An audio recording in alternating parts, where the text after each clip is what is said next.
J'espère que vous allez bien, que vous m'entendez bien, parce que je suis en train de charger la guidance business en ligne et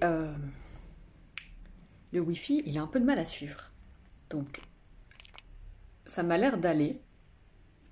Donc, j'espère que vous allez bien. Alors, justement, là, j'ai fait le live, je fais le live aujourd'hui sur quelque chose d'important qui est ressorti justement dans la guidance que j'ai faite ce matin.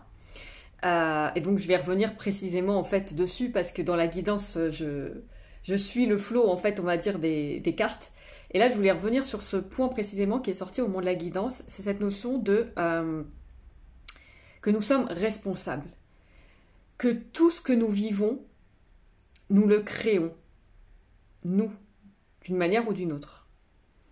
Et ça, je pense que toi qui vas regarder ce live, d'ailleurs, si tu passes en replay, mets-moi un petit hashtag replay.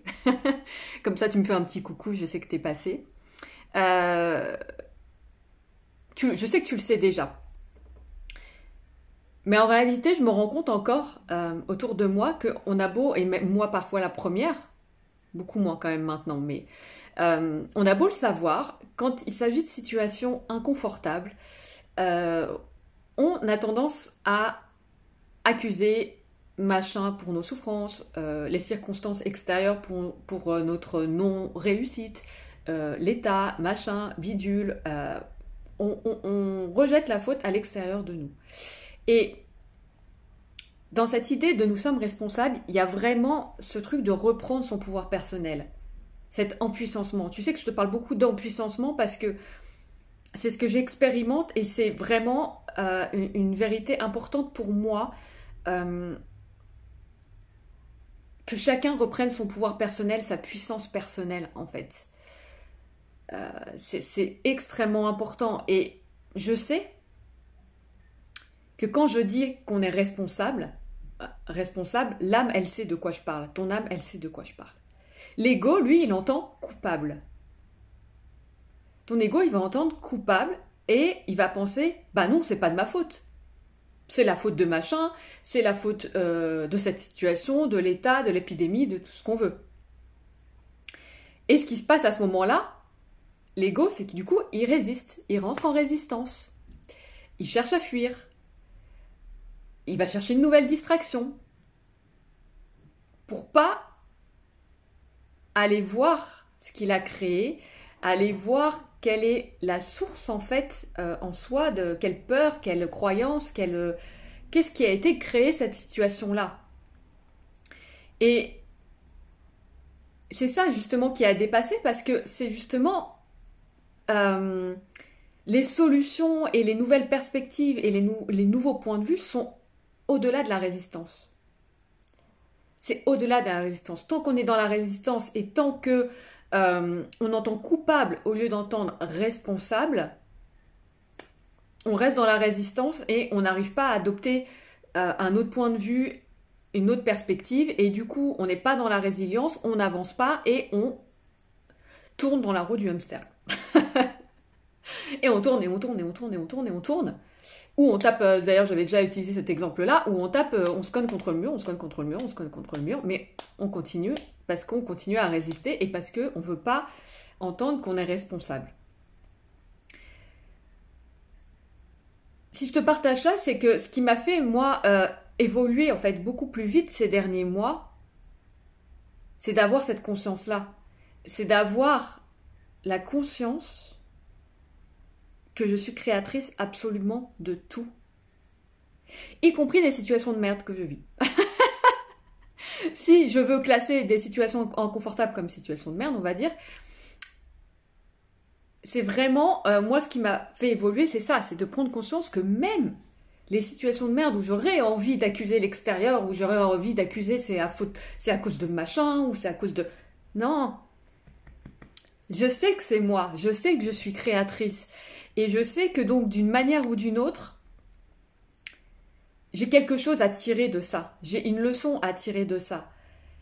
Et de ce que j'ai vécu, à chaque fois que je me suis souvenue de ça et que j'ai repris ma puissance personnelle, que j'ai accepté que j'étais responsable et créatrice de ça, même quand c'était franchement pas inconfortable et que j'avais pas envie de le voir, c'est là que la magie apparaît.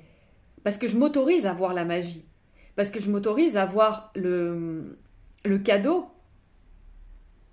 Le cadeau qui, a priori, paraît un peu mal emballé à la base, comme dirait, je crois que c'est Gounel qui a écrit ça. Le cadeau qui, à la base, tu le reçois, tu dis, mais c'est pas un cadeau, ça, c'est quoi cet emballage? Et en fait, si, déballe le cadeau. Et tu verras justement le cadeau. Et il y a cette phrase aussi, en fait, qui dit quand la vie t'envoie des citrons, fais-en de la limonade. Et moi, j'ai envie de dire, en fait, ouais, c'est quand la vie t'envoie des citrons, renvoie pas les citrons comme une patate chaude en mode wouh, wouh, wouh, non, c'est la faute de machin, c'est la faute de truc, j'en veux pas de ce citron, moi, je sais pas quoi en faire, non, je le renvoie là. Reprendre son pouvoir personnel, c'est aller faire de la limonade avec ces citrons là qu'on nous envoie. C'est en faire un truc délicieux alors qu'à la base, un petit peu acide le truc, quoi. Et c'est de se rappeler aussi que notre réalité, c'est un miroir de notre monde intérieur, que ça nous plaise ou non. Que ça nous plaise ou non, notre réalité est un miroir de notre monde intérieur. Et prendre conscience de ça, mais au-delà de ça, vraiment le garder en tête à chaque instant dans notre vie, c'est ce qui va nous permettre d'écrire des nouvelles pages.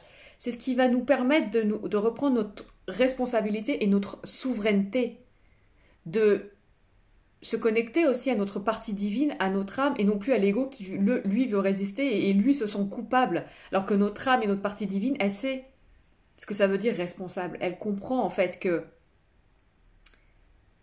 d'une manière ou d'une autre, elle a créé ça, elle le sait pertinemment. Et pour moi, ça c'est vraiment un point important parce que c'est ça, être leader de sa vie. C'est ça, être l'héroïne de sa vie. C'est arrêter d'accuser systématiquement ou les situations, ou les autres, ou c'est à cause de ci, c'est à cause de ça, et reprendre le lead sur notre vie, reprendre le pouvoir sur notre vie et accepter qu'on est responsable et qu'on crée tout ce qui nous arrive, même les merdes, et même quand ce qu'on vit c'est hyper inconfortable. Être capable d'aller voir ce qui se cache derrière, de voir plus loin en fait, de dépasser l'ego qui voudrait accuser l'extérieur pour aller chercher ce cadeau-là. Et j'avais envie de vous partager ça aujourd'hui parce que c'est un des points, comme je le disais, qui est ressorti aussi dans la guidance business pour le mois de juillet. Donc elle sera disponible sur YouTube dans la journée, quand ma vidéo aura fini de charger.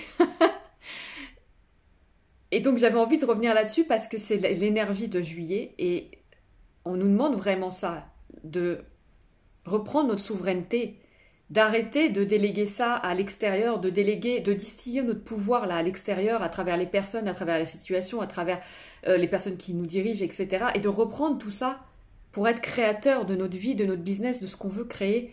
Et c'est vraiment là cette énergie de juillet, peut-être de cet été. Donc, je vous partage ça aujourd'hui.